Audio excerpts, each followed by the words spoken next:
This video will be for water purification and sewage treatment. So I think one of the main problems that students have is differentiating between purification and sewage treatment.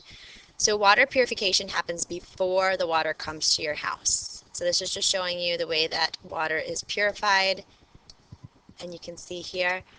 The water will come from either surface water like a reservoir, a lake, or groundwater. Just to remind you, the largest groundwater deposit is the Ogallala Aquifer. And you can see that once we take the water from the reservoir, from the ground, it has to go to a purification plant. And so that water goes straight to a plant.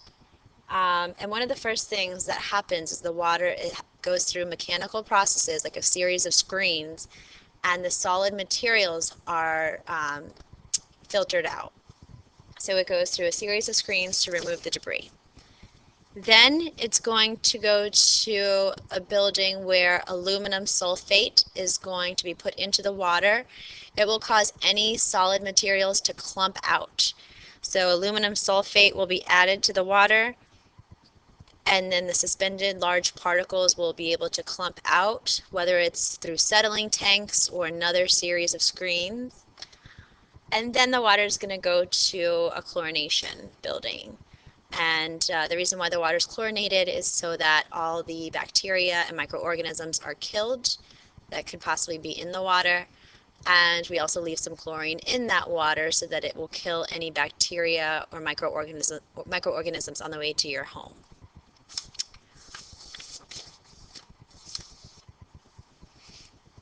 Some other ways that we can kill the microorganisms, we talked about UV light as well as ozone. Those are also methods that can replace chlorination. Once that water goes to your house, you use the water, it goes to homes, office buildings, schools. The water is used, and then it goes to a sewage treatment plant. And that's what we're going to look at in a couple of slides. So the sewage treatment plant, we have primary, secondary, and sometimes tertiary treatment. So issues with purification of our drinking water, the chlorine dilemma. One of the major issues with chlorine is that it is known to cause cancer, pancreatic cancer, and we kind of have to do it because if we don't chlorinate our water, then we see the outbreak of waterborne diseases. Cholera is a waterborne disease, and we saw an outbreak in 1991 in Peru when they stopped chlorinating their water. So we have to do it so that we prevent these waterborne diseases. Something else that we do, we fluoridate our water. We put some fluoride in our water. This has not been linked to cancer. So chlorine has been, fluoridation has not. Most of our water in the United States has fluoride added into it just for the benefit of our teeth. But don't get confused. Chlorine causes cancer. Fluoride has not been linked to cancer. All right, so after the water leaves your home or your office building or your school, then it's going to go to that sewage treatment plant. And this is showing you the mechanism of what occurs with that water.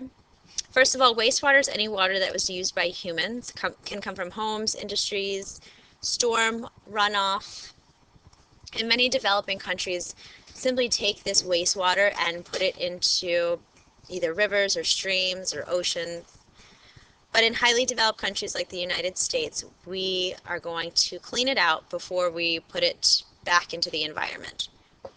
So as the water comes in, the first thing that happens is that there's a series of screens, very similar to how purification works for primary treatment. So we have a series of screens that's going to remove the solid material. So raw sewage enters from the municipal sewage system. And these screens are going to filter out large debris. So large suspended particles. Think about those things that you throw down your toilet that are solid materials that could be filtered out by a screen. Those are the things that we're going to see removed by primary treatment. Also in primary treatment, we may have a sedimentation tank. The idea here is that any solid materials that are heavier are going to sink to the bottom. and we're going to accumulate this primary sludge. This is primary treatment. Secondary treatment is when that water moves on from the sedimentation tank and it's going to be biologically treated. So biologically means by microorganisms, and we're going to have aerobic microorganisms and bacteria, so they're going to use oxygen to break down organic wastes. So we're past the large particles, now we just have like organic waste. You can think like fecal matter that's in the water. And you can see here that we have a tank, it's an aeration tank, where there's some bacteria. And many times it's aerated, so all of this stuff is mixed together, so the bacteria can break down that organic waste. Sometimes it doesn't have to be a tank like this, but it could be something called trickling filters, which is when we take water and we kind of run it over bacteria covered beds, like rock beds, and that bacteria is going to break down the organic waste. But the important thing to know for secondary treatment, you're using microorganisms to break down organic waste. The water can move on to a sedimentation tank. So again, any solid materials are going to settle down to the bottom here, and we're going to have our sludge, our secondary sludge. Most municipal sewage treatment plants have primary and secondary treatment. After the organic matter is biologically broken down, many times it's chlorinated in order to remove harmful bacteria. It says here it could be chlorinated, or we can use UV light. Again, also ozone can be used here. And then water is discharged into rivers, lakes, streams, oceans, depending on what natural water source is close to the sewage treatment plant. Something to note is that many chemicals are not removed by municipal sewage treatment. So pharmaceuticals are not removed, pesticides are not removed.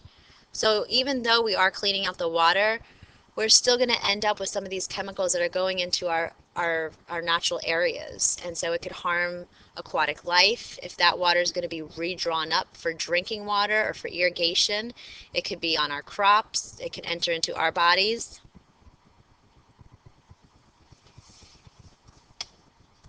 Now the biggest issue here, we have sludge. So we have to dispose of this sludge. It says here digested sewage sludge disposed of in a sanitary landfill. It can be burned or converted to a fertilizer. So we have to dispose of this sludge. And this was a slide that you saw in class. Tertiary treatment many times removes phosphorus and nitrogen from the water. It can make the water drinkable. In California, and many arid areas, they do a lot of tertiary treatment. It's more expensive. And the idea is that this water is clean enough to basically drink. They'll take this water and put it down back into the groundwater, and then it will be redrawn up and purified, and it will go through the process again. This was a picture from your textbook that you can see about primary, secondary, and tertiary treatment, what it removes. So you can see primary treatment removes mostly solid materials. Secondary, we're going to have maybe some phosphorus and nitrogen, but mostly we're looking at dissolved organics. Tertiary treatment, again, we're going to try and clean out all that phosphorus and nitrogen. Chlorination, you'll see, is going to remove most of our bacteria. So primary right here, kind of removing just the solid materials. Secondary treatment, depending on, can remove, some of the review books say phosphorus, but mostly our organic materials, our dissolved organics. And then tertiary, you can see the phosphorus is lighter as well as nitrogen. Some problems with disposal of the sludge, where to put it. So these are 5 ways that sludge can be disposed of. It can be anaerobically broken down further, so anaerobic digestion, so it's broken down even more by anaerobic bacteria. It can be used as a fertilizer for soil. It can be burned, dumped in the ocean illegally, and most of it ends up in our sanitary landfills. If water does not go to a sewage treatment plant, if a home does not use municipal water, many times there's a septic tank. So this can be many times out in rural areas. You'll have some septic tank where people will drink well water. And basically, this is what it looks like. The septic tank can be in the front yard or the backyard. And instead of, like I said, going to the municipal sewage treatment plant, it will just go to a holding tank where it's basically cleaned out. You have the wastewater that's going to be right in the middle here. The oils and the scum are going to float on top, and that solid material is going to sink to the bottom. That's considered treatment. The treated water is going to go out to a drain field, and then there's going to be some perforated pipes here, and that water is going to be purified further by the ground, and then that water essentially is going to be drawn back up for drinking water. Obviously, the septic tank needs to be cleaned out, and this, if you have a septic tank, maybe every 6 to 8 months, someone needs to come and clean out that sludge that's still at the bottom of the tank. And that's going to be it for sewage treatment and purification.